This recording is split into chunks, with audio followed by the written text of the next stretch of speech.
Good afternoon. I'm now going to call the Wednesday, January 7th, 2026 meeting of the Norfolk County Commission to order. I'm going to read the remote executive order on remote participation. On March 28th, 2025, Governor Healy signed into law House Bill 62, an act relative to extending certain COVID-19 measures adopted during the state of emergency, which includes a 2-year extension of the option for public bodies to hold remote meetings by suspending certain provisions of the open meeting law, Mass General Law, Chapters 30A, Sections 18 through 25. That action was effective immediately, extending the current option for remote meetings through June 30th, 2027. Welcome. We are live and on Zoom today. I ask everyone to join me in saluting the flag. I pledge allegiance to the flag of the United States of America and to the republic for which it stands, one nation, under God, indivisible, with liberty and justice for all. Thank you. Happy New Year to all. This is our first regularly scheduled meeting for 2026. We have published a calendar. Hopefully we will stick to it. We probably won't delineate any. We probably may add to it, but I've accepted a calendar in the last meeting in December. And if anyone wants to know any of our meetings, we have them all posted for the whole year. Thank you very much. Call to order. I'll call a roll call. Commissioner Stady. Present, sir. Commissioner Collins. Present. Chairman Shea is present. We have a quorum. Number 3, executive session. We have no executive session today. Number 4, minutes of the December 31st meeting. I'd like to do them and then we'll go right to our appointment. I'll move approval of the minutes as presented. For the open session meeting, Richard? Yes, sir. Yes, sir. Yep. Second. Motion made and seconded on the open session meeting of December 31st. All in favor? Aye. Aye. It is a vote. Secondly, Roll call vote because. roll call vote because one is okay. Commissioner Stady. Yes, I vote yes. Commissioner Collins. Yes. Chairman Shea votes yes. It is a vote. I also, Second part, executive session, same day. with your permission, Mr. Chairman, I'll move approval Yes. of the executive session minutes of 12/31 with a stipulation not to be released until such time as the chair so declares. Second. Motion made and seconded. Roll call vote. Commissioner Stady. I vote yes. Commissioner Collins. Yes. And Chairman Shea votes yes. It's a vote. Thank you. Number 5, appointments. Today we have some people from opera accountants. Yes. Yep. From Clifton Larson. This is a little update. I'm going to have you introduce them, John, and Sure, go my right to pleasure. it. Thank you, Mr. Chairman. Good afternoon, Commissioners. It's my pleasure to bring forth our representatives from Clifton Larson, also known as CLA, that you hired several years ago to help the county manage the American Rescue Plan Act, also known as ARPA grant program. As the commissioners know, with 1 year to go, we have a year full of monitoring and adherence to the federal guidelines and the rules associated with the monies that have been distributed to all the subrecipients. The partnership with Clifton Larson extends beyond Norfolk County. It reaches all the other counties in Massachusetts. It's been an exceptional partnership, not only working with Clifton Larson, but having the experience to work with the other counties simultaneously. Over the last several years, CLA and the county have put in place several measures to ensure compliance with the federal rules and the federal guidelines.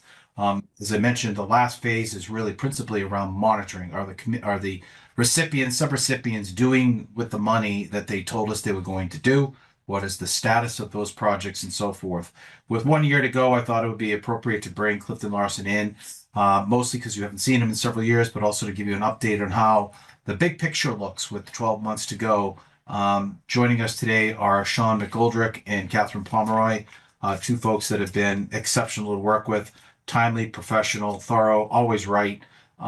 It's been a pleasure working with them. So without that, I will yield my seat, Mr. Chairman, and Catherine and Sean can join you. There are a few items that I thought we would go over, and I'll speak to them from the corner over there. Thank you. All right, welcome.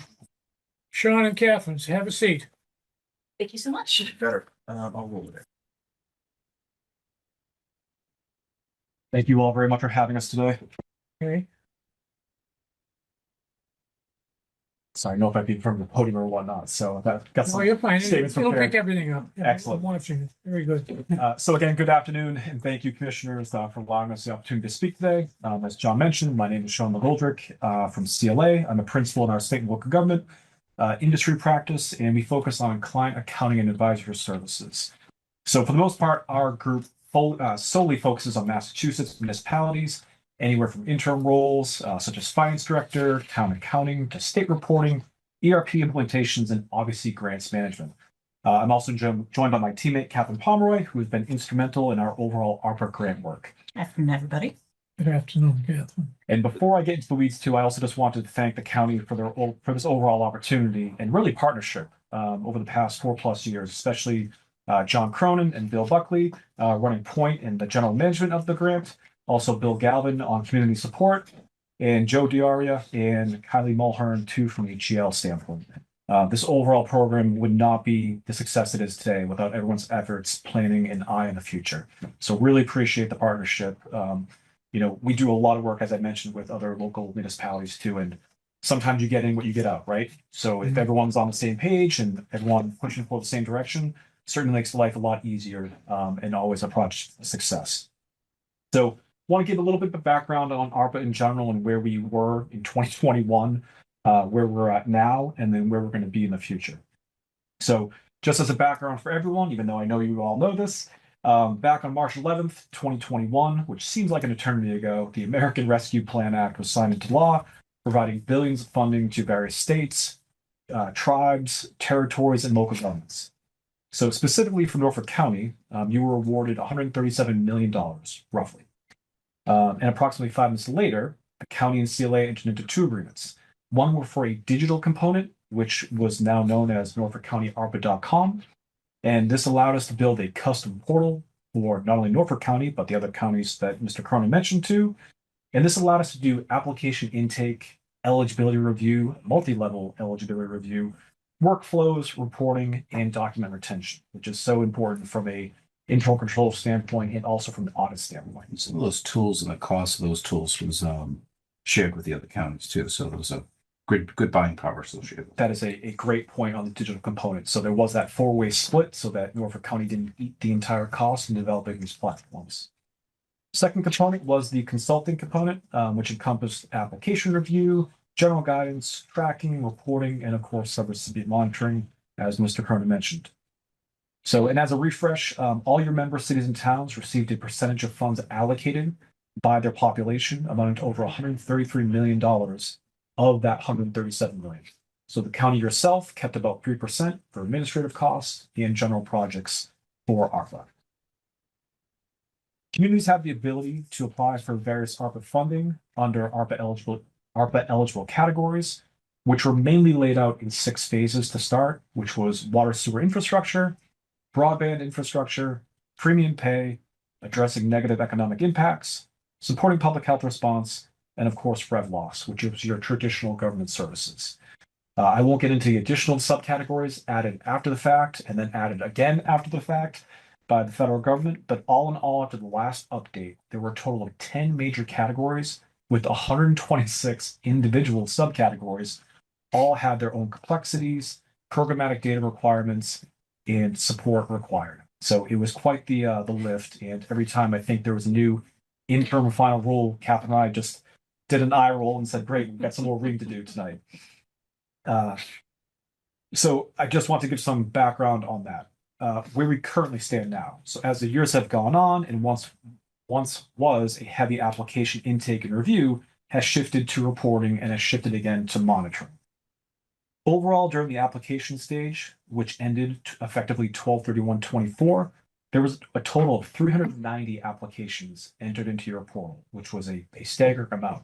I don't know if any of us would have thought that amount of applications would have been entered in by all your subrecipients in your county yourselves. Out of that 390, 281 were approved, and that 281 also includes 15 additional allotment applications, which we'll get into that in a second. Additionally, reporting occurs on a quarterly basis. We actually have one due this month.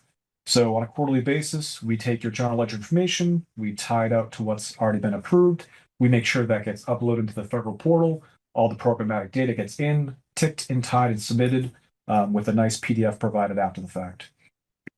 Also, on a quarterly basis, your subrecipients complete reports within your portal to make sure that we have an understanding in terms of where their spending is at, what they've been spending their money on, including general ledger support, which then also plays into our subrecipient monitoring to make sure that you are complying with federal regulations and that they, your subrecipients, are complying with what you set it out to do for those applications. And so since you, the county, are providing federal funds, they become a subrecipient.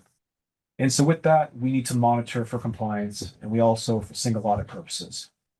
So at a minimum, each subrecipient is monitored on an annual basis. Also important to note that if a community received ARPA funds as a reimbursement, no monitoring is required as that work was done up front. So the best applications were reimbursement applications. There's no subsequent monitoring because they spent the money up front. We simply reimbursed them. We checked for support and compliance to start, which was excellent for those that could do that. Based on our current monitoring procedures and subrecipient reporting as of September 30th, 2025, there are approximately $7.6 million left unspent as of 9/30 of the $133 million. Now, your subrecipients have until the end of this December to spend those monies. And so what CLA and also the county are doing is to make sure that your subrecipients are on the right path to spending, to make sure that if excess funds happen to exist, which right now we do not know if the entire 7.6 million will remain unspent, I guarantee it will not, that those subrecipients are spending down accordingly. So as I mentioned, out of that 7.6 million unspent as of 9/30, the vast majority is comprised of 2 communities, which we are working with another 4 being on the next tier down. As I mentioned earlier too, annually we review each subrecipient's audit report. We also update our risk assessment of these subrecipients. And then based on that level of risk, we are conducting our monitoring for each subrecipient at least annually, rotating them out each quarter. Team members that perform the monitoring work will review the work prior to submitting to the county for their final approval. And this monitoring over a specific quarter deals with a slew of items, but most notably checking support, the GL support, to make sure that they actually are spending down their funds in accordance with what they applied for. Also, if we do find any sort of finding, we make the county aware, and we also communicate with the subrecipient to make sure that the costs are being appropriately recorded on their ledger and appropriately spent. I think in the time that we've been running the grant, there's been only one occasion when a community's auditor has flagged an item associated with a policy matter, I think. I don't think it was procedural, that was related to the county's funding to the subrecipient with respect to ARPA. That's remarkably low. And I know you folks were front and center with that community as they tried to address that finding. Agreed. Yes, we view our relationship with obviously the county, but also your subrecipients as making sure everyone's in compliance, making sure that all monies are being appropriately spent and recorded, right? So if there's ways we can help in terms of guidance or overall recording, we are certainly working with the county and your subrecipients to make sure that is accurately going on.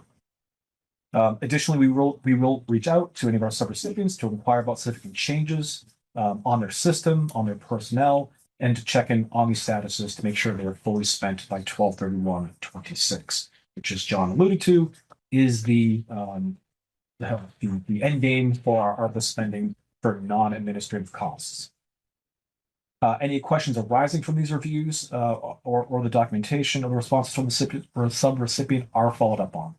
I believe the total number as of today, 8 individual subrecipient monitoring reports have been provided to the county, with the last 2 in process. I think there's just one outstanding question, John, on the 9/30 reporting.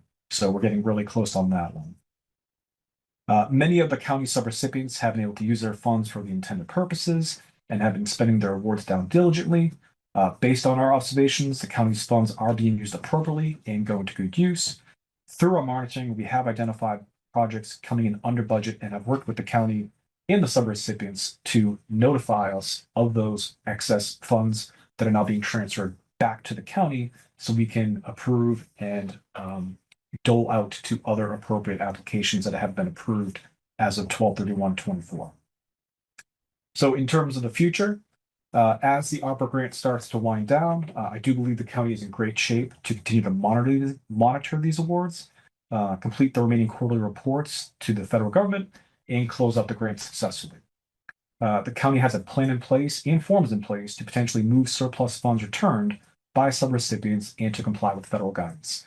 The last federal guidance that came out, there was an additional segment of FAQs, and it essentially allowed some flexibility in terms of moving around funds between obligations, which was great.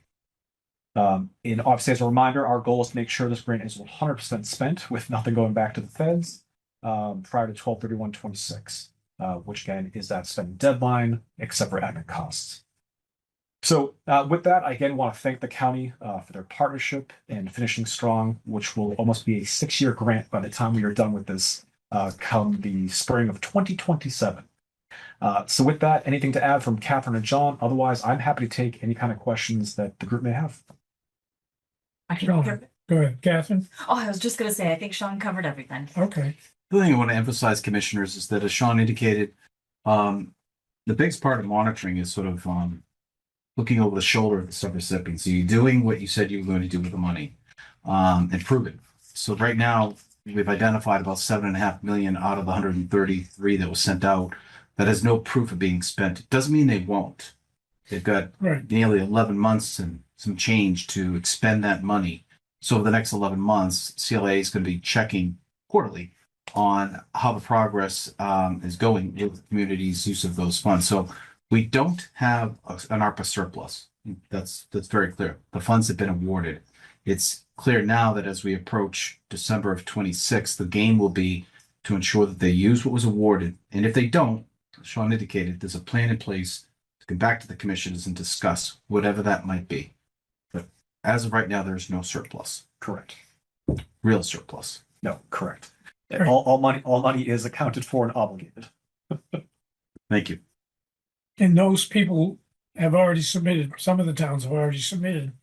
If there's gonna be extra money, They did. they already put their dibs in, so to speak. We have multiple what we call excess capacity grants from about, I think it's 9 communities. I think 15 total, 9 communities, but 15 overall in And applications. we're one of them. The county put in excess to help clean up anything that looks like a surplus. So Okay. that is our relief valve. Commissioners, Richard, any questions? Yes, sir. I have my hand up. Is okay? Yeah, Yeah. I can see you. So 3 questions. Number one, nice job. Do you have a written summary of that he could forward to us or provide us at a later date just to have? I'd like to have a record of that if I could, just to have. Yeah. Sometimes I get out and about and it's good to talk about APRA and what we're doing and questions come up. Number 2, I thought I heard you say at the end of your presentation, you said we have a mechanism for moving funds around. And yet I'm hearing Director Cronin saying we don't have that. So what is it? If we say we have, somebody comes back and says, hey, we got 3 million, we only spent 3.9. What happens at 100,000? Can we put it somewhere else? We park it somewhere else? What's the deal with that? So there is a mechanism in place to deal with any surpluses that the communities may have. Yeah. Before we get to the mechanism, we do work with the communities to find out if there's other eligible uses of the money within the grant that's already been approved. We're dealing with that right now with Needham, Commissioner. Okay. However, if they've run out of options and the surplus is real, what we did is, as I just mentioned, we put in place about 10 to 15 excess capacity grant applications that have been approved in the portal as of 12/31/24, excuse me, that may be used to receive all or a portion of any surplus. So it's a tool, and we have not had to extensively use it. We used it a little bit earlier in the year, Commissioner. You may remember when Canton and a couple of other towns had small transfer values. But right now, we don't have any real surpluses to initiate any meaningful use of those excess capacity applications. But it's there if we do. Okay, great. That's excellent. All right, one more, a quick one. Not really quick, but say on a negative side, let's suppose in the process of our examination by the federal authorities, U.S. Treasury or whoever does it, they come across something that perhaps is askew. what do we have, what mechanism and what assurances do we have from you that you'll stand by us and help us on that? Well, I think, Commissioner, great question. I think we've done that already too, in the terms of single audits, right? So on a annual basis, not only does the county get a single audit based on the federal grants received, but also your subrecipients also go through the single audit process. And so when that happens, and if there are questions from external auditors, we certainly hop in. I can't tell you the amount of times we've hopped on Zoom calls, team calls, or met with the external auditors to help them understand where our thinking is in terms of why it's eligible, providing documentation to support that, and then having that back and forth. As I mentioned, Commissioner Stady, this is a true partnership, so we're not going anywhere, and we're here to see this grant all the way through. Well, I mean, I may want one more question, Mr. Chairman, if I may. Sure. Just my fear is that it is year 2026. I'm getting used to saying that. This is it. And for years, all of us collectively as commissioners, along with our director and assistant director, we've been talking about this, the deadline. This is it. It's finally here. So I'm afraid it could be, and it's only natural, a kind of push at the end to get things done. And that could lend itself to a mistake. So is it realistic to say that perhaps our work may carry over to 2027 in terms of examination and questions? Is that a realistic statement to say? There will be a little bit of admin work to do in 2027. So your last P&E report, which is your project expenditure report, is technically due 4/30/27. And so that's why administratively your costs do not expire as of 12/31/26. There you go. Federal guidance that carries you into that. And our agreements go through that, right? Because the last thing we want to do is pull out 12/31/26 and then have the county, well, good luck reporting on the next quarterly cycle. So yeah, there will be a little cleanup work and also a closeout process. Cap and I were actually working on a checklist the other day for a closeout documentation. The feds released some closeout documentation of the day, although high level, we took that, we created a checklist for it so that if and when the time comes to properly do a closeout, we can make sure that our I's are dotted and our T's are crossed. Okay, thank you. You read my mind. Thank you very much. Great job. Thank you, Mr. Chairman. Thank you. Thank you. Commissioner Collins. All set. Okay. I'm all set, Commissioner. Okay. Well, that was easy. We'll see you in a year. We'll see you. We'll see whenever you guys want us to. Yeah. Okay, great. And I will work on drafting a formal memo to Mr. Cronin to provide. Yes, get it over to Commissioner Stady. Yep. Thank you very Okay. much. Thank you. Thank you course. very much. Thank you, everyone. Really appreciate it. Thanks so much. Okay. Thank you. Good job. Good luck. Thanks for stopping by. Of course. Thank That you. was number 5 appointments. Oh, shoot. 6, public comment. Item number 6, each meeting we have public comment, whether it's on Zoom or in person. Anyone who wants to come in and speak to the commissioners relative to agenda items, now is the time to speak up. John, are you aware of any public comment? Have you heard from anyone? No, sir. No, sir. Anyone out in Zoom land? Now is the time. Last call for public comment. Seeing none, we'll go to number 7, old business. I have no old businesses as of yet. This is our second meeting of the year. We have a light agenda today. Thank you. Number 8, personnel matters for consideration.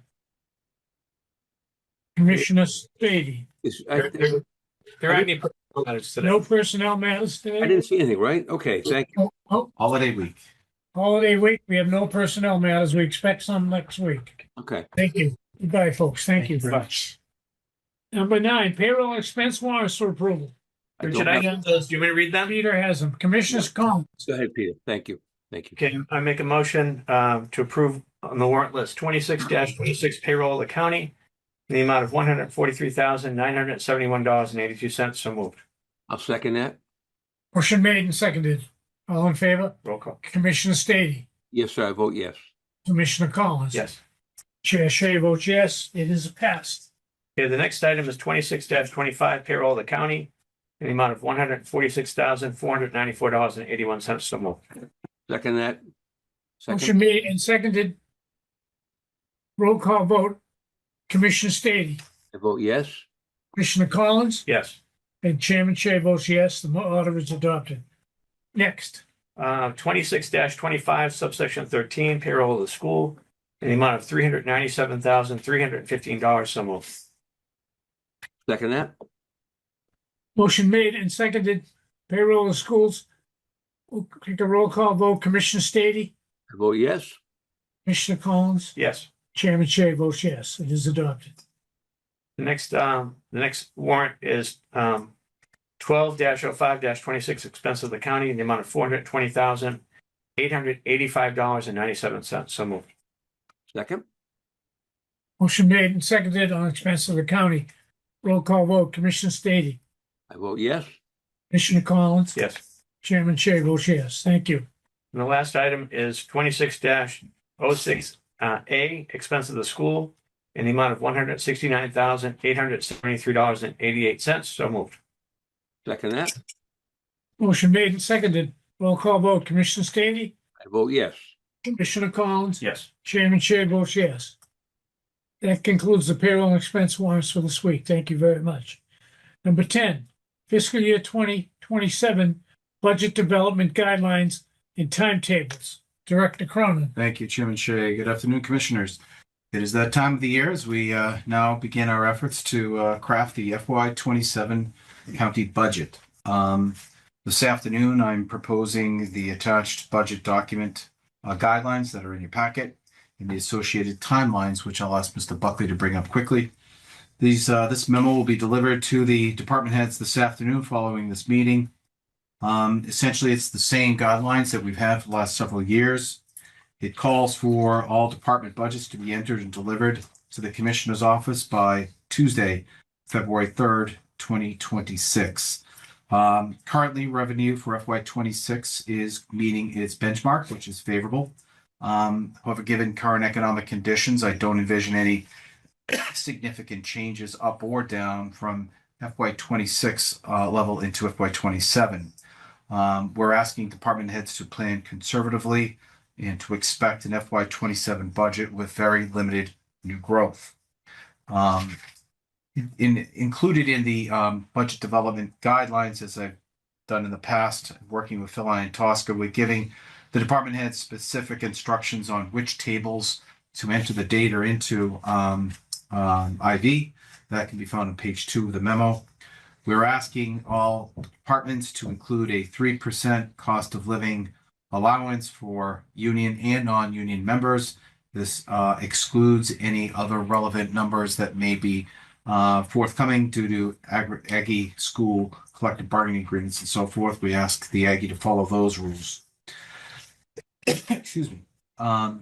We're asking departments to work with our HR director to calculate days worked and salary timetables. We will hopefully have all of the materials I said in our possession by February 3rd. And from there, as Bill points out on this upcoming schedule, we will enter into 3 weeks consecutively of the commissioners receiving department head budget requests, starting on February 18th with the IT department, Wollaston Recreational Facility, followed by facilities maintenance. February 25th, you will entertain the Registry of Deeds and the Engineering Department, as well as the Treasurer's Office. And then finally, on March 4th, the Commissioner's Office, the Aggie, and Regional Services will wrap up budget presentations. You'll have a public hearing on this particular budget request on March 11th. You will vote, presumably, on March 25th on the balanced budget for FY27. The Finance Committee and Advisory Board will have a hearing on this budget proposal on April 15th, at which time questions and so forth may be entertained. And then finally, before the Advisory Board on May 13th for a Finance Committee Advisory Board consideration for a vote. This timeline follows, as I said, virtually identical to the last several years' timeline. We thought it worked effectively.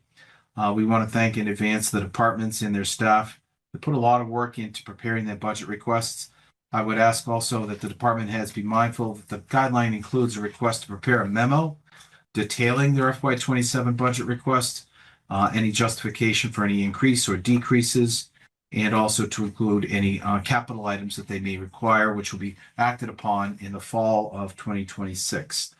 So straightforward, Commissioner Shea, Commissioner Collins, Commissioner Stady. I'm happy to entertain any questions, but this memo will go out this afternoon to allow the departments sufficient time to prepare and submit their budgets for FY27. Thank you. Any questions? Commissioners? Yeah, Mr. Chairman, if I could. Go ahead. John, great job again. Is the guideline for the May 13th, is that set by statute someplace? Does that have to be done in a certain frame? Or does that have to be the date? It does not have to be the date per se. It happens to be the date that we've commonly used over the last several years. Okay, So we're trying to follow sort of past practice in some effect, Commissioner. okay. I'm looking at it. I think I see a couple of possible minor conflicts, nothing I can't overcome, but this isn't like set in stone. We can maybe talk about it, right? If I can check my calendar to look at some of those things later on. And I also want to point out, Commissioner, that we understand there's some transition going on at the Aggie, which may impact the Aggie submission of a budget. And of course, we'll work with the superintendent Right. to provide him as much flexibility as he needs to inform the trustees as well as the commissioners on their request. That's the thought I had. We have some changes there. All right. So that's fine. Everything's fine. It looks great. I'm fine with it. All good. Thank you. Okay. Thank you. I'm gonna take a minute. Joe, are you here for this first portion? Yes, if I can. Go ahead, sure. If Treasurer staff Doria. noticed, I wasn't really completely listening, but I think the expense warrants that you approved were actually last week's and not this week's expense warrant. Oh, And we have one for this week that's over $1 million because that's right. we have the retirement assessment.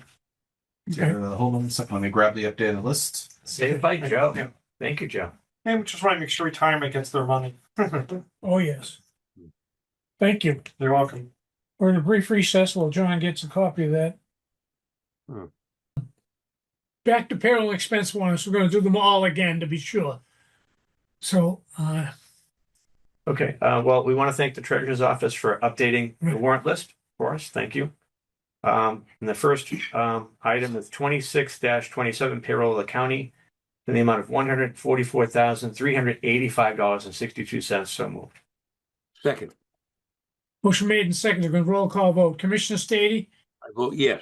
Commissioner Collins, Yes. Commissioner Shea votes yes. So the next item is item 26-17 payroll of the Aggie in the amount of $397,610.94. So moved. Second, Motion made and seconded. Roll call vote. Commissioner Stady, I vote yes. Commissioner Collins, Yes. Chairman Shea votes yes. Next, And this one's unchanged. A warrant to approve, a motion to approve the warrant 26-25 subsection 13 payroll of the school, $397,315. So moved. Second, motion made and seconded. Roll call vote. Commissioner Stady, vote yes. Commissioner Collins, Yes. Chairman Shea votes yes. It is a vote. Thank you. This next one is also unchanged. 12-05-26 expense of the county in the amount of $420,885.97. So moved. Second, Motion made and seconded. Roll call vote. Commissioner Stady, I vote yes. Commissioner Collins, Yes. Chairman Shea votes yes. Motion is adopted. Next, The next one also unchanged is 26-06A expense of the school in the amount of $169,873.88. So moved. Second, motion made and seconded. Roll call vote. Commissioner Stady, vote yes. Commissioner Collins, Yes. Chairman Shea votes yes. The motion is adopted. Okay, and the next one is warrant 01-01-26 County General Fund in the amount of $1,548,127.54. So moved. Second, Motion made and seconded. Roll call vote. Commissioner Stady, I vote yes. Commissioner Collins, Yes. Chairman Shea votes yes. It's motion's adopted. And the last item on the warrant list is 001-200-4104 golf course revenue in the amount of $551. So moved. I'll second that. Motion made and seconded. Roll call vote on the golf course. Commissioner Stady, I vote yes, sir. Commissioner Collins, Yes. Chairman Shea votes yes. Motion adopted. Thank you. This completes Payroll expense warrants for today. Thank you. Number 10, we Yeah. did the budget Yeah. development guidelines. Number 11, report from the procurement department, bid openings and contract awards. Maureen, come on up.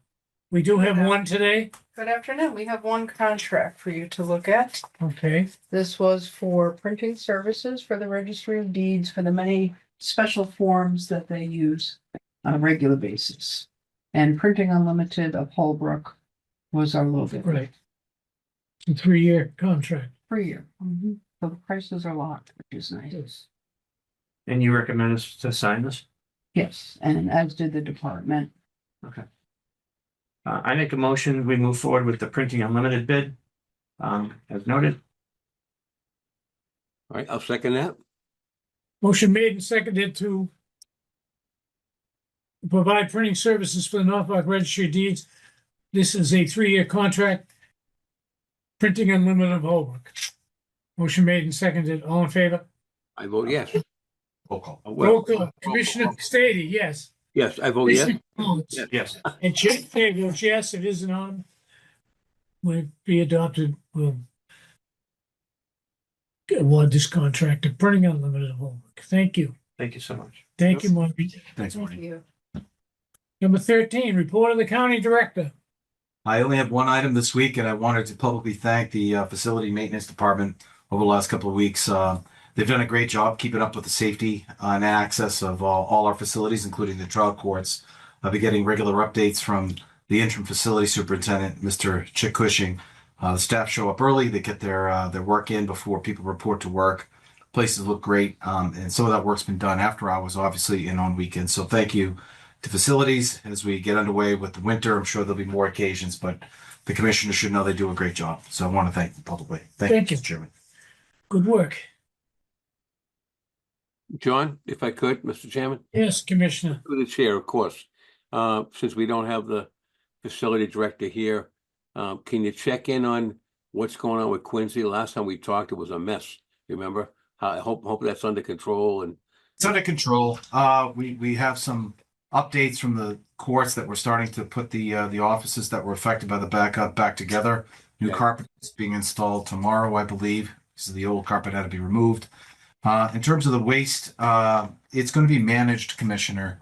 We recognized that there was an enormous amount of waste that was making its way into this compromised pipe that was clogging. So we're working with the trial court personnel to try to avoid overuse of paper products and so forth, and keep an eye on how things develop over the next several months.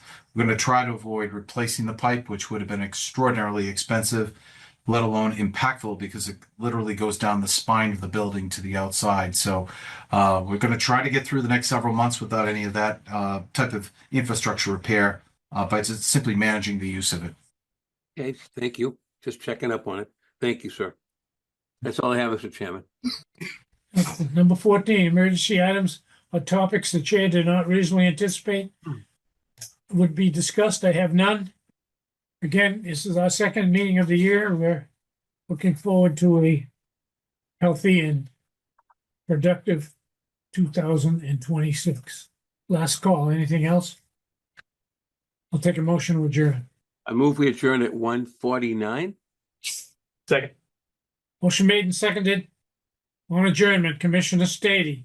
Actually, it's 1:50. Sorry. I vote Okay, 150. yes, sir. Commissioner Collins. Yes. Chair Shea votes yes. We are adjourned. Thank you, Thank gentlemen. you very much. We have a regular meeting next week.